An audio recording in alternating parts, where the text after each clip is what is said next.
एक बार फिर से सभी विद्यार्थियों का मोस्ट वेलकम है न्यू स्टार क्लासेस में। हाँ, जिन बच्चों को जुड़ना है जुड़ जाइए बेटा फटाफट। हाँ, आज के सेशन की शुरुआत भी क्वेश्चनों के साथ में रहेगी। एनसीईआरटी बुक के क्वेश्चन सोल्व करेंगे बेटा। एग्जाम्पल नंबर 10.7 इसका सॉल्यूशन देंगे। इसमें दो क्वेश्चन दिए गए हैं। हाँ बेटा, SN1 और SN2 से रिलेटेड क्वेश्चन रहेंगे। हाँ जी, जिन बच्चों को जुड़ना है फटाफट जुड़ जाइए भाई। हाँ जी, सभी का मोस्ट वेलकम है, सभी का मोस्ट वेलकम।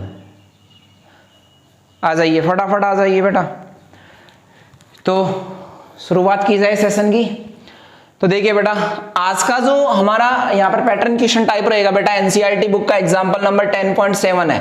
ब्रोमोब्यूटेन के 4 समाई दिए गए हैं और इन चारों समायों के लिए आपको क्या बताना बेटा, इन चारों समायों के लिए SN1 और SN2 के लिए अभिक्रियाशीलता का क्रम बताना है। SN1 के लिए कौन तीव्र वेग से देगा और SN2 के लिए कौन तीव्र वेग से देगा। सबसे पहले हम SN1 की बात करेंगे। तो इन चारों में से SN1 के लिए कौन तीव्र वेग से अभिक्रिया देगा, इनका क्रम कैसे लिखेंगे, सीक्वेंस ऑर्डर कैसे लिखा जाएगा SN1 रिएक्शन के लिए। तो सबसे पहले हम किसको आधार मान रहे हैं बेटा, सबसे पहले हम बात करेंगे किसकी, SN1 की बात करेंगे। SN1 के लिए किस तरह से ऑर्डर लिखा जाएगा, SN1 ऑर्डर क्या आएगा इसका बेटा, SN1 के लिए क्रम क्या आएगा। अब देखो, सबसे पहले ध्यान क्या देना बेटा, SN1 में क्या चेकआउट करते हैं, कौन बताएगा आप में से।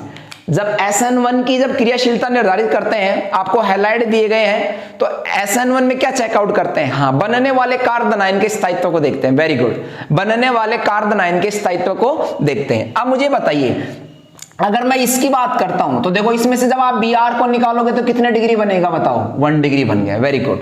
इस वाले में बात को बताओ, यहां से जब Br को निकालेंगे तो यहां पर भी क्या बनेगा, 1 डिग्री। देखो ये कार्बन से जुड़ रहा है, ठीक है ना। इधर वाले में देखो बेटा, यहां से जब आप इसको यहां से निकालोगे तो यहां पर कितने डिग्री जनरेट होगा, यहां 2 डिग्री बनेगा। ये 1 डिग्री बन रहा है बेटा, बी वाला भी क्या बन रहा है, 1 डिग्री बन रहा है। ये क्या बन रहा है बेटा, 2 डिग्री बन रहा है। इस वाले में देखो, जब इस Br को यहां से निकालोगे तो कितने डिग्री जनरेट होगा बेटा, ये 3 डिग्री जनरेट होगा। अब आपके दिमाग में जरूर एक डाउट ये आ रहा होगा कि इसके अंदर देखो बेटा, 2 डिग्री वाले की और 3 डिग्री वाले की तो सबसे ज्यादा हो गई। वैसे भाई सबसे ज्यादा तो किसकी हो जाएगी, 3 डिग्री वाले की। उससे कम किसकी हो जाएगी, 2 डिग्री वाले की। अब ये दोनों ही देखो, ए वाला और बी वाला बेटा, ए वाला और बी वाला दोनों ही क्या है, 1 डिग्री है। ए वाला और बी वाला दोनों ही क्या है, 1 डिग्री है। तो इनमें कैसे निर्धारित करेंगे कि कौन SN1 के लिए तीव्र वेग से अभिक्रिया देगा। अब देखो ध्यान क्या देना बेटा, पहले वाले की मैं इसकी बात करता हूं, ए वाले को लिखता हूं। जब मैं इसको लिखूंगा यहां पर तो ध्यान देना, CH3 CH2 CH2 और CH2, ये कार्बोकैटायन बना, ये कार्बन आयन बना। ये ए वाला कार्बन आयन बन रहा है ए वाले से। बी वाले का बना के बता रहा हूं, देखो ध्यान देना, CH3 CH CH3 और CH2, ये कार्बन आयन, ये बी वाले का बना। ये भी 1 डिग्री था और ये भी क्या है, 1 डिग्री। इन दोनों में से मुझे बताइए कौन ज्यादा स्टेबल रहेगा, इन दोनों में से मुझे बताइए कौन ज्यादा स्टेबल रहेगा। बताइए आप, इन दोनों में से बताइए कौन मोर स्टेबल कार्बोकैटायन होगा। ये वाला कार्बोकैटायन होगा, ये वाला होगा। बताइए आप इनमें से। अब देखो, सबसे पहले देखो, कार्बन आयन का स्थायित्व हम प्रेरणिक प्रभाव से भी निकाल सकते हैं।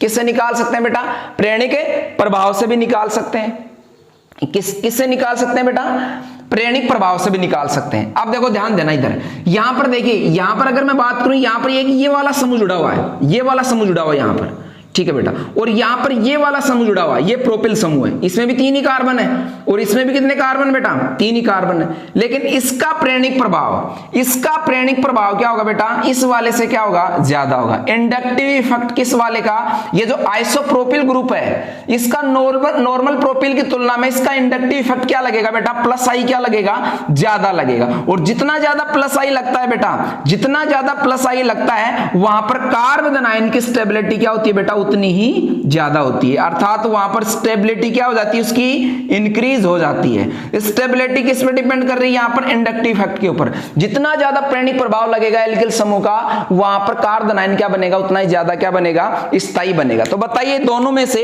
इसका देखो, ये नॉर्मल प्रोपिल समूह 1 2 3, ये नॉर्मल प्रोपिल है और ये आइसोप्रोपिल है। इसका प्रेरणिक प्रभाव क्या होता है बेटा, इस वाले से क्या लगेगा, ज्यादा लगेगा। इसलिए इसका प्रेरणिक प्रभाव ज्यादा लगेगा, तो इससे बनने वाला जो कार्बन है ना बेटा, अर्थात ये जो बी वाला कार्बन है ना बेटा वो क्या रहेगा, ज्यादा स्टेबल रहेगा। बी वाला कार्बन आयन क्या रहेगा, ज्यादा स्टेबल रहेगा। इसका मतलब SN1 के लिए बी वाला क्या देगा, एक की बजाय क्या देगा, तीव्र वेग से क्या देगा, रिएक्शन देगा। तो हम इन दोनों को ही कंफ्यूजन में था, दोनों का ही कंफ्यूजन था ए और बी वाले का।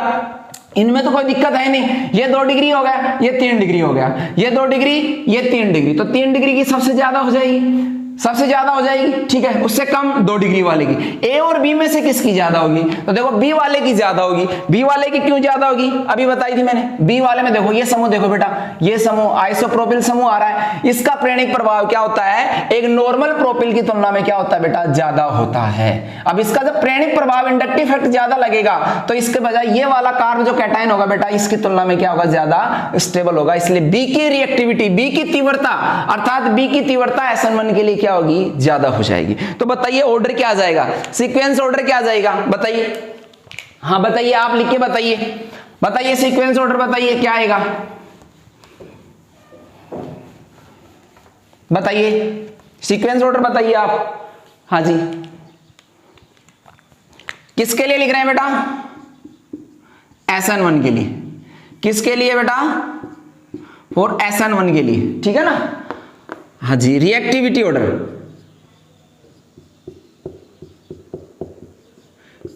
रिएक्टिविटी ऑर्डर किसके लिए लिख रहे हैं बेटा, SN1 के लिए, ठीक है ना। क्रियाशीलता कह दो, तीव्रता का क्रम कह दो, वेग की अधिकता का क्रम कह दो, एक ही बात है बेटा, ठीक है ना। तो क्रियाशीलता कह दो, तीव्रता कह दो यहां पर।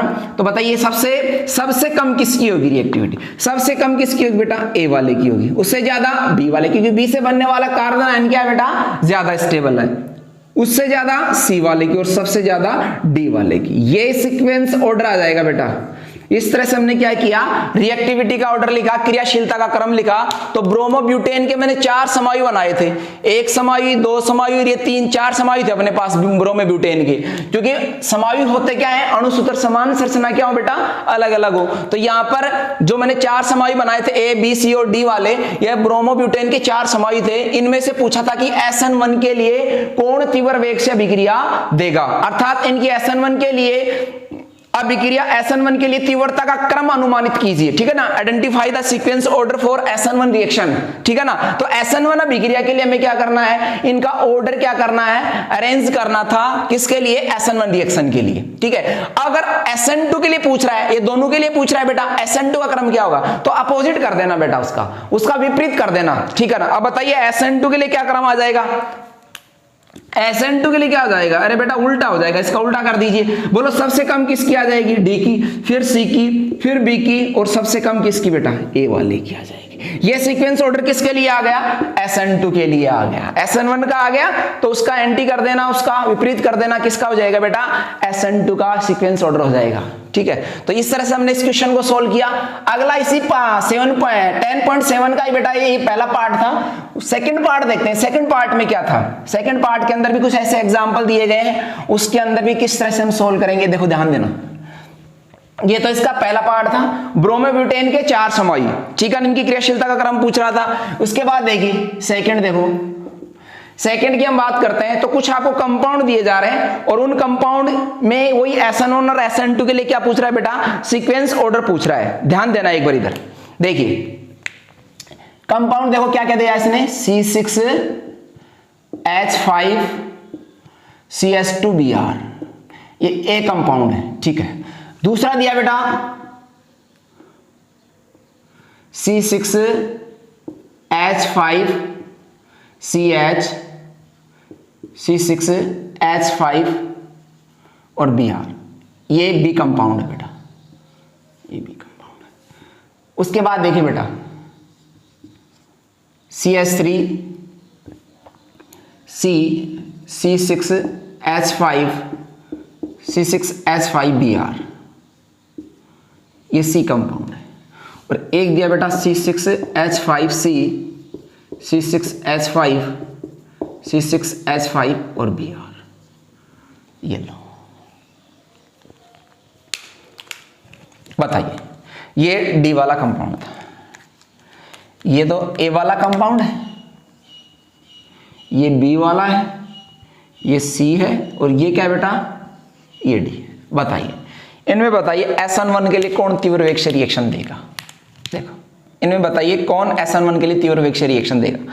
अब मुझे एक बात बताइए, इधर ध्यान देना। देखो अगर बेटा मैं इसकी तुलना करूं, किसकी तुलना करूं, इसकी तुलना करता हूं इसके साथ में, इसकी तुलना इसके साथ में कर रहा हूं, ध्यान देना एक बार इधर। इसकी तुलना तो ये देखो, ये कितने डिग्री है बेटा 1 डिग्री है, ठीक है जी।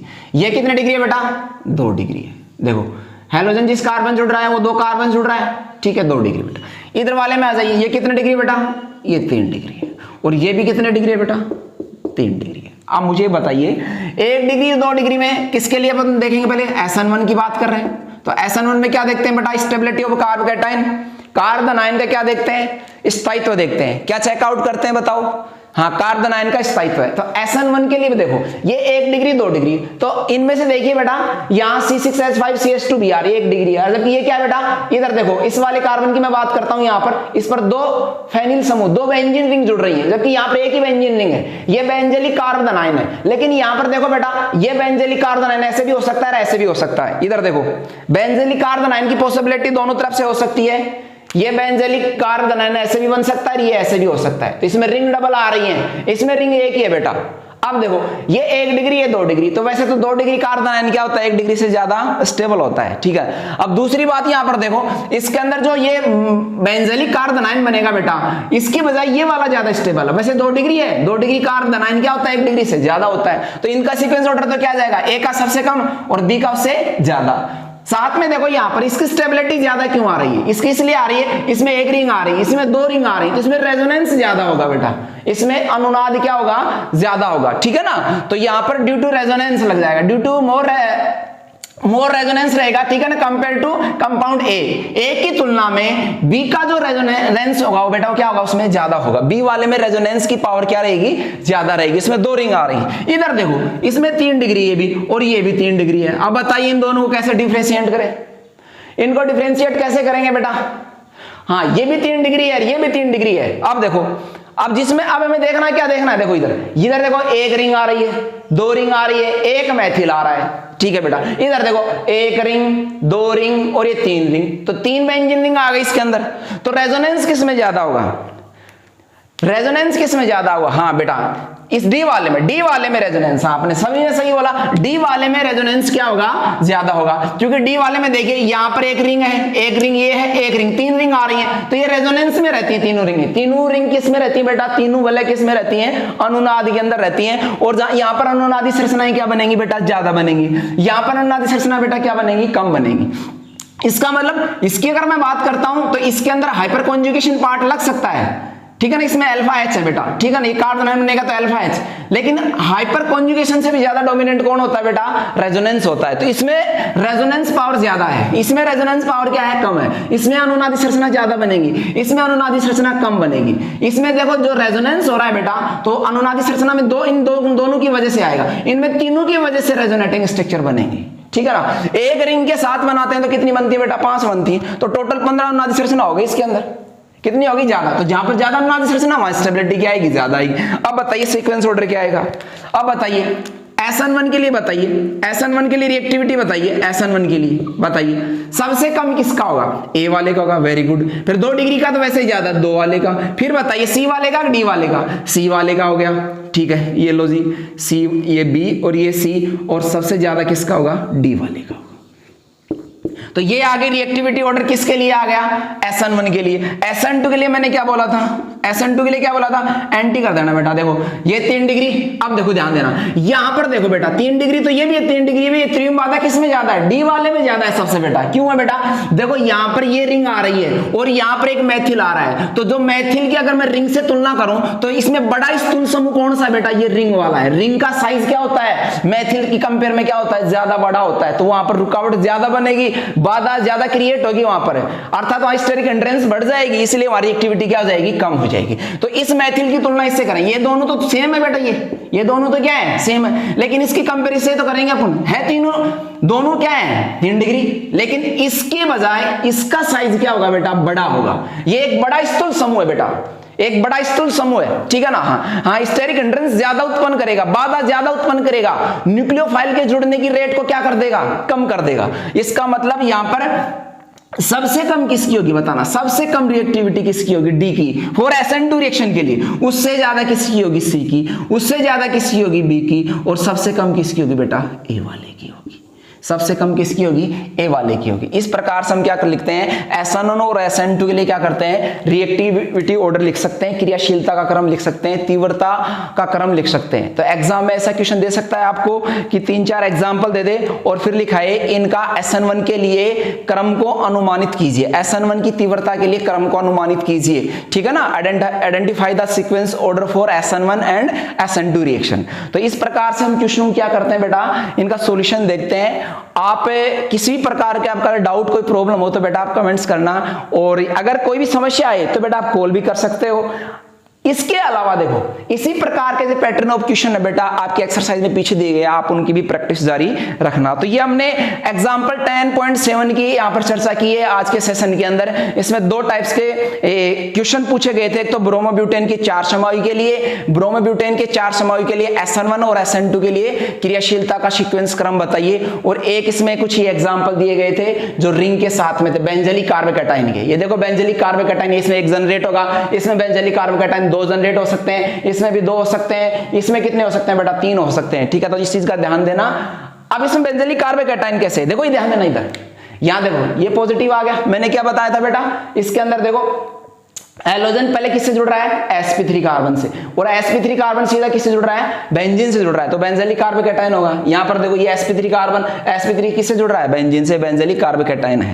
और बेंजलिक कार्बोकैटायन क्या होता है बेटा, ज्यादा स्टेबल रहता है, तो SN1 के लिए क्या देगा, तीव्र वेग से रिएक्शन देगा। तो इस प्रकार से हमने यहाँ पर आज के सेशन में सीक्वेंस ऑर्डर की बात की, किसके लिए, SN1 और SN2 के लिए। तो उम्मीद रखता हूँ आपको लेक्चर जरूर समझ में आया होगा। ये जो आज का सेशन था इसमें हम इतना ही रखते हैं, तो मिलते हैं नेक्स्ट लेक्चर में ऑर्गेनिक केमिस्ट्री के साथ में, एक नए टॉपिक के साथ में। अगर कोई भी क्वेश्चन छूट भी जाता है बेटा, ठीक है ना, वो आपको सभी क्वेश्चन कंप्लीट कराए जाएंगे, ठीक है ना।